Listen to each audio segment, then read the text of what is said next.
alaykum. Kitob topshirmoqchi edim. Qaysi guruhda? Milliy g'oya 1-kurs.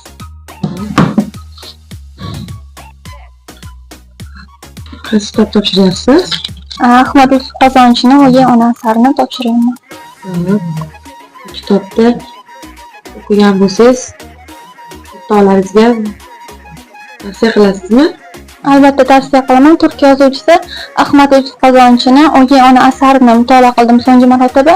Bu asari g'oyasi, yozuvchining fikrincha g'oyasi ba'zi bir qo'shtirnoq ichidagi mehrsiz, e'tiborsiz o'gay onalarni va mudrab yotgan otalarni uyg'otish bo'lgan deb o'ylayman. Xulosa qildim.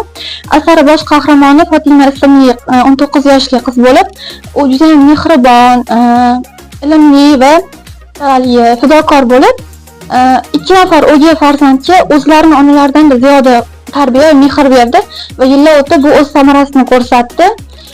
Kitobning boshida adashmasam yozuvchi yoki nashriyot tavsiyasi bu kitobni barcha turmushga chiqish arafasidagi qizlarga o'qish shart deyilgan.